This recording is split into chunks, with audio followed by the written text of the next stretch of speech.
process. And so I actually was in committee when the whole thing around critical race theory came up in our in the legislative session, last session. And one of the things that I made clear is that we are allowing fear to run not just Alabama, but the nation. We're literally allowing fear to just run everything. You know, one of the things that came up in that session is that there was the sister of one of the young ladies who were killed, one of the girls who were killed in Birmingham. One of the little girls, her sister, was there, and she said, "No, please don't pass this bill. You know, please do not pass this bill because I won't be able to tell the story about what happened to my little sister." And anything over that, right? What we are saying is something different. We're not trying to change that. If it's a historical fact, you can tell that historical fact. But when you read this bill, and this is true, in fact, when I first heard about critical race theory and the attorney, I looked up the woman who, most of us don't even understand what it is. So that is not the case. I asked questions of the gentleman from the bill. You know, I'm saying, I read the bill. Truly, that bill could have been something that Dr. King wrote in 1965. About a single black person in statewide office in all of Alabama. Somehow they are fearful that they're going to be discriminated against. We passed. We feel the time is up. Hold on. You're asking for the witness to be I passed. actually have 20 more seconds, 6 minutes, 10.27 seconds on my chronometer. So your time is about to be up, and I'm going to cut off. They did ask me for 5 more minutes. 5 minutes. And they asked me for 5 minutes. I'm listening, go both ways. I'm listening. Look, I got 5 minutes and 20 seconds. You go ahead. Ms. Laurier, can you tell us about the mayor of Selma? Mayor James Perkins. Yes, ma'am. He's the first African American mayor of Selma. Thank you. We're going to pass the witness now. John, may I remain seated, please? For this 48, am I pronouncing it correctly? You are. You just gave us a whole I Have a Dream speech, didn't you? Oh, I tell you, you made our case. It is true that you are in a club of people who basically get along with each other. Would you say that's true? Objection. A club of people who basically get along with each other. I have an objection on this. Yes, Your Honor. Thank you very much. It is vague, Your Honor. What is the club? All right. Please ask your question. Yes, Your Honor, and just also this is cross-examination. Okay. Yes, Your Honor. Let's do that.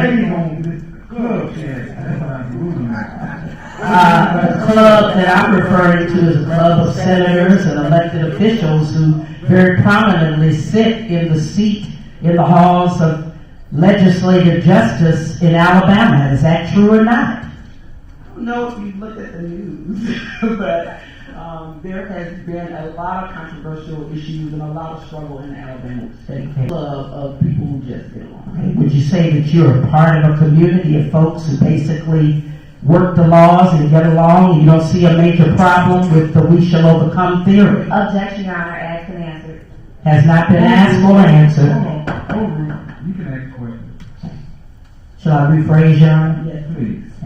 When you say that you and your colleagues in the State House, you pretty much get along and you believe that all you have to do is fix stuff here and there. No, I think there are diverse opinions in the Alabama legislature about what needs to be done. And what side of that are you on? I'm on the Lord's side. It looks like that's being a court of law since we're not in church. Let's try to separate that out if we can. When the judge, we do. Well, with all of the, for the You all are seeing the attorneys, man. You all know it's one person to examine. Everybody can object, but one person to examine. This is a point of personal privilege. She wanted to ask a question. This young high school student, and they are sitting here. We're so proud of them at both tables, and she wants to have. Introduce yourself.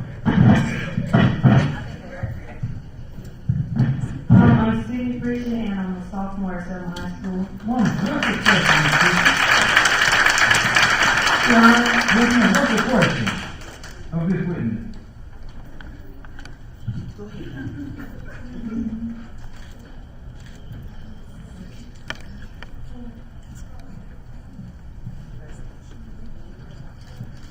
Y'all have to remember something. I'm a circuit judge here. I have to be elected. I have to treat my constituents now.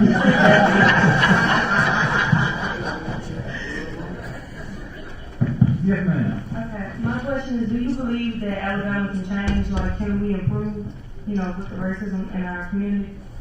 Well, I think our history, going back to history, shows that over time we have made a world that if we don't change, there's a crisis that we'll be forced to change one way or the other.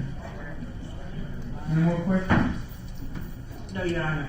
Thank you. Thank you. All right. Okay, no more questions. Hold on. Senator Fourier, you're not finished yet.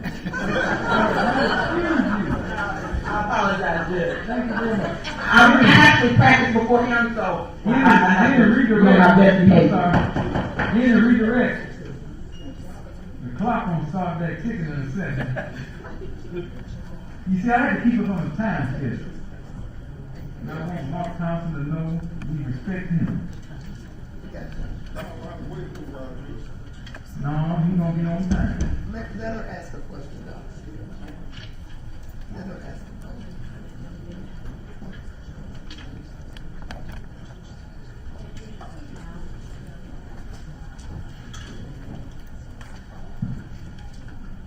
Hello everyone, my name is Mackenzie Lewis and I am the yes, and I am the president of the youth, also the vice president. Oh, and then I also have a question for you, ma'am. Yes, ma'am. Sorry, I can take my seat now. Yes. Please use the mic and ask the question.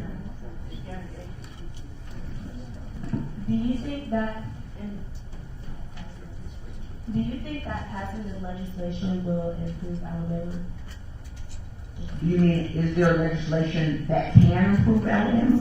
Yes, I do believe that there is some legislation that could pass that would improve Alabama, such as Medicaid expansion. And can you explain that a little bit?